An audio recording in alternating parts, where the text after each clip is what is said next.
It was a crisp Friday evening, the kind where the sun dips below the skyline of Manhattan, shimmering its last warm hues across the glass facades of the towering buildings.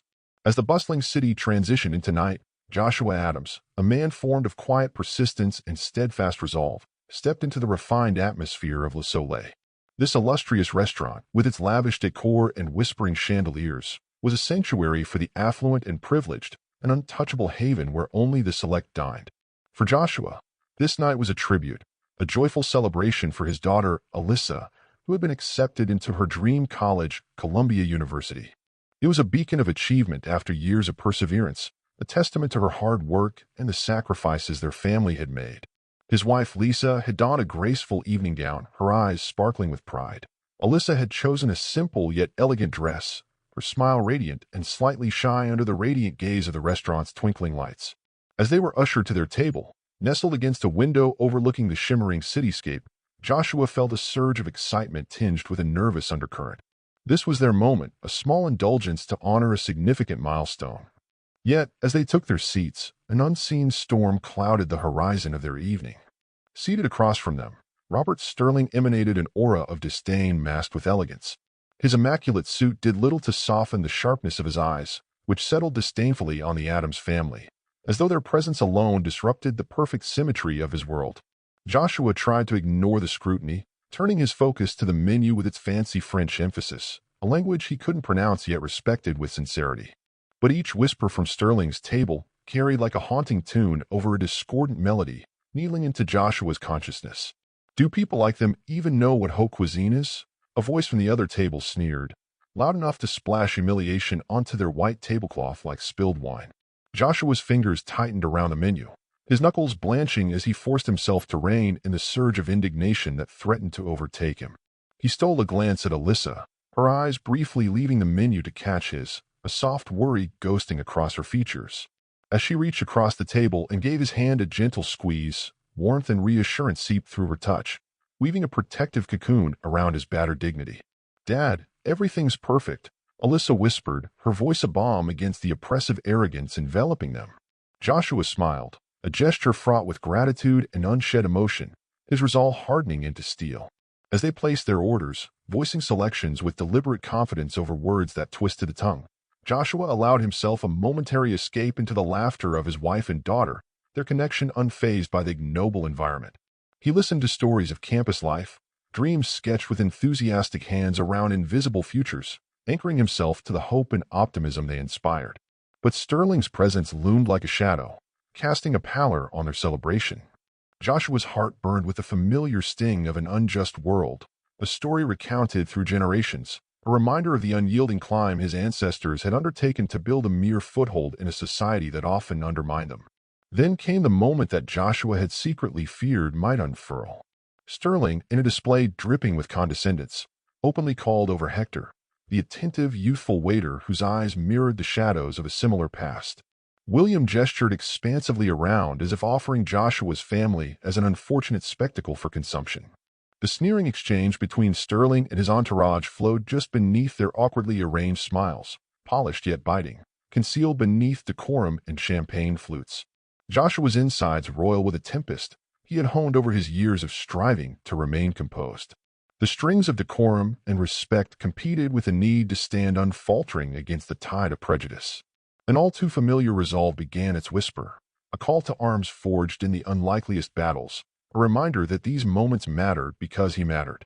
He felt the reassuring weight of Lisa's hand against his arm, a silent anchor binding him to the foundation of their love. She nodded, imperceptibly, a signal understood only by those who've walked together through life's uncharted waters.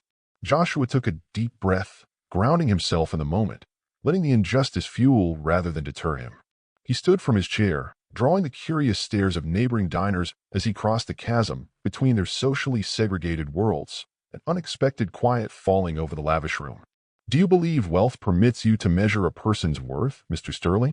Joshua's voice emerged, soft yet imbued with an authority that resonated with the room's high ceilings. His calm demeanor cloaked the tempest within, confronting the lineage of arrogance with an unyielding gaze. For a moment, Sterling's practiced smirk faltered, revealing a kernel of shock he failed to conceal. Joshua's gaze swept the room briefly, meeting the eyes of Hector, whose silent approval illuminated his face with quiet pride. Joshua continued, "Respect and dignity are earned through understanding and integrity, not granted by the weight of one's wallet." A murmur swept through the room, rising like the first gust of a changing wind. Joshua returned to his family amidst a sea of altered perceptions, his heart a quiet drum echoing with humbled glory. As they resumed their evening, their table seemed a little less dim, their spirits buoyed by a courage both tested and renewed. Joshua knew that the impact of his stand rippled far beyond the evening's confines, echoing through the hearts of those who'd witnessed it.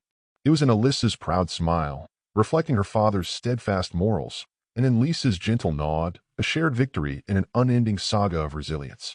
Together, they brought light to the shadowed corridors of influence, stitching a tapestry of hope across the expanse of an unaware world. The air inside Le Soleil, once filled with the soft hum of clinking cutlery against fine china and whispered conversations, suddenly shifted to a charged silence, an electric anticipation sparked by the tension threading between two tables worlds apart in experience, yet mere feet apart in proximity. Every diner, from the most indulgent gourmets to the simplest of enthusiasts, found themselves unwitting witnesses to a silent drama unfolding. Joshua Adams, with a heart heavy yet unwavering, rose from his seat, driven not by impulse but a deeply entrenched sense of dignity. He laid his napkin beside his plate with deliberate precision, a quiet symbol of his resolve. Standing tall, he blazed a path through the ambient clatter, moving with the composure of someone who understood that battles such as these were won not with the force of anger, but with the strength of character. His approach towards Robert Sterling's table was neither hurried nor hesitant, his footsteps echoing a rhythm of unspoken determination. The opulent surroundings, draped in warmth from softly lit sconces and the pastel hues cast from the chandeliers, seemed to dim in comparison to the luminescent dignity that Joshua carried with each stride. The room held its breath as he arrived at Sterling's table, each patron suspended in a tableau of anticipation. "Do you believe wealth permits you to measure a person's worth, Mr. Sterling?" Joshua's words sliced through the silence, not so much a question as a clarion call for justice. His voice was deep, resonant with the authenticity of lived experience and hard-won wisdom. The softness in his tone belied the relentless fervor that propelled him, a fervor birthed from years of navigating the inequities embedded within the corridors of society. Sterling, ensconced in his world of excess, looked up, startled by Joshua's unexpected challenge. For the first time, the certainty of his derisive worldview wavered. His smirk, a habitual expression of superiority, faltered momentarily as his eyes met Joshua's, a mere flicker, yet telling, an imperceptible crack in his well-maintained facade. "You presume much standing there," Sterling replied, his voice cold, yet carrying an undercurrent of unsteadiness. He attempted a dismissive gesture, but Joshua remained anchored, an immovable testament to a heritage that refused silence in the face of indignity. "Respect and dignity are earned through understanding and integrity, not granted by the weight of one's wallet," Joshua continued, calm yet insistent, every word soaked with the richness of truth and the silent suffering of struggles overcome. In that moment, he stood not just for himself, but for countless others rendered invisible by society's assumptions, their stories woven into the fabric of his resolve. Sterling's entourage, momentarily muted by Joshua's unexpected eloquence, exchanged uneasy glances. It was a confrontation well within the genteel confines of protocol, yet undeniably infused with the rawness of life's undeniable truths. As the exchange unfolded, Hector, the young waiter, paused in the midst of setting down a bottle of highly priced wine. His eyes met Joshua's, and in that fleeting exchange lay a silent pact, a shared understanding of battles fought and the quiet endurance that had become their common lot. It was a confirmation of solidarity, a moment when refracted empathy converged into a powerful affirmation of shared humanity. A murmured wave rustled through the patrons, a ripple of whispered realizations. The moment had stretched, bending the atmosphere into a tapestry of reversed judgments, as they observed not an altercation but a profound lesson in humility and integrity. Some diners lowered their gazes, reassessing previous biases under the gentle scrutiny of self-reflection ignited by Joshua's courage. As Joshua turned to make his way back, the tension softened into a perceptible shift, an acknowledgement that went beyond the muted applause of social pretenses to a more authentic recognition of the evening's revelations. The clink of glasses began anew, tentative at first, then melding into a renewed cadence, like a symphony reintroduced. Joshua settled back at his table, the energies in the room gradually returning to their accustomed lull of quiet conversations and restrained laughter. Yet nothing was truly the same. The moment lingered, impregnating the room with a fresh consciousness, an unseen calibration of humanity gently nudged towards understanding.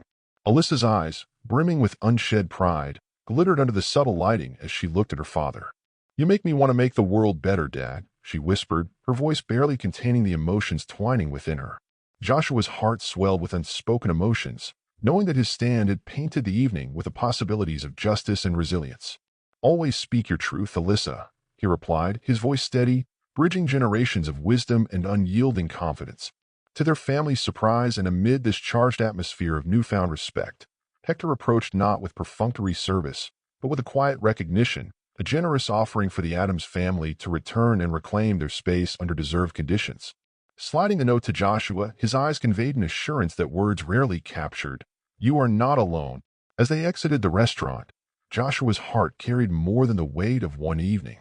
Each step was purposeful, bearing the collective strength of unchained aspirations, the realization that his voice, no matter how understated, had planted seeds of reflection and equality in the unlikely terrain of opulence and discrimination. In the embrace of New York's night air, the Adams family walked forward, undeterred by previous shadows, their path lit by the promise of change heralded by that night's confrontation. It was more than a stand taken. It was a banner lifted, a future secured not only for them, but in the ripple it sent across the fabric of the silent witnesses in the world beyond. The air inside Le Soleil, once heavy with the drama of Joshua's confrontation, now felt like a freshly washed canvas. The ambient lighting, reflecting off the delicate cutlery and fine china, seemed to glow a little brighter, as if acknowledging the unspoken shift that had coursed through the elegant dining room. Joshua returned to his table, greeted by the warm embraces of his family. Their touch was reassuring, a quiet acknowledgment of the valor he had displayed, a valor rooted in decades of resilience and the indomitable spirit of their shared heritage. Alyssa, his daughter, looked at him with the kind of admiration that spoke volumes, a silent promise of emulation and revolutionary hope. "You make me proud, Dad," she murmured, her eyes glistening with unshed tears of admiration and a newfound sense of purpose. Her voice was barely above a whisper, yet it resonated with the clarity of a bell that signals dawn after a long night. Joshua, settling back into the enveloping comfort of his chair, nodded in response, his heart swelling with pride and a deeper understanding of the legacy he carried for her to inherit. "Always speak your truth, Alyssa," he whispered back, infusing his words with a passion that bridged generations of struggle and triumph. Around them, the other diners found their voices again, but there was a noticeable change in the cadence of their conversations. Where there had been whispers and judgment, there was now a reflective tranquility, a reminder of the evening's profound revelations. The clinking of glasses interwove softly with muted discussions, each carrying a piece of the enlightenment born from Joshua's courage. It was then that Hector approached, carrying not the weight of plates or the burdens of the past, but an offering of solidarity. His approach was quiet, respectful, yet filled with an unspoken alliance that needs no words.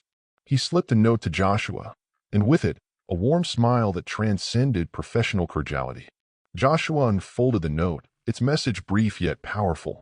"You are not alone." Hector's simple gesture, both in the offering of friendship and the symbolic gift card inviting them to return, shattered the remaining threads of isolation that had threatened to bind Joshua's spirit. As Hector moved discreetly back to his station, their eyes met, a silent dialogue passing between them. There was promise in Hector's gaze, a recognition of shared history and unyielding resistance against a world still marred by inequity. Hector was young, but in him, Joshua saw himself reflected back, strong, determined, and unbreakable. With the card in hand, Joshua turned back to his family, sharing both the message and the reassurance it contained. It was more than a gesture. It was an affirmation that their presence was valued, their rights as deserved as the air they breathed. Outside, the night embraced them with a gentle breeze, its whispers a backdrop to their quiet conversation. They walked along the leaf-laden streets of Manhattan, lit by the ethereal glow of street lamps casting shadows that danced in the autumn evening. Alyssa walked beside Joshua, the bond between father and daughter further solidified, their steps in unison with a hopeful rhythm of progress. "Do you ever wonder if moments like these truly make a difference, Dad?" she asked, curiosity mingled with youthful determination. Joshua paused, choosing his words carefully, understanding that the seed planted tonight would grow into her conviction tomorrow. "Every step we take, every truth we stand for, it ripples outward, Alyssa. It may start small, almost invisible, yet it gathers strength from others who see it and stand alongside it. His words hung in the air, mingling with a crisp, fragrant scent of damp earth and leaves, drawing a silent understanding for Melissa. Her spirit, youthful and eager, was threaded with the wisdom of his years. So even the smallest flame can grow, she mused, her insight guiding her thoughts. Yes, Joshua affirmed, his gaze scanning the sprawling urban landscape, now teeming with possibilities.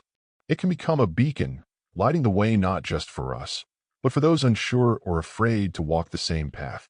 The city, bathed in a cascade of artificial luminescence, seemed different, imbued with an empathy that Joshua hoped would take root, that this night, their night, might sow the seeds of future change.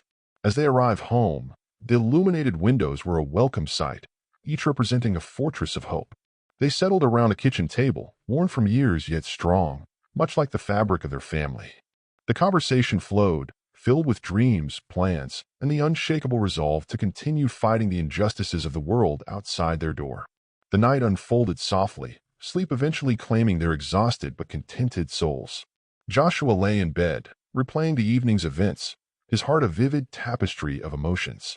He knew tomorrow would bring new challenges, but tonight, they had conquered a corner of the world tainted by ignorance. In the solitude of the twilight hours, with the city murmuring its lullaby, Joshua felt the kindling spark of justice he had ignited tonight. It was a beacon promising a better world, inch by inch, step by step, one unwavering stand at a time. As slumber claimed him, he held on to the conviction that their actions had shifted the narrative, if ever so slightly, towards a brighter dawn.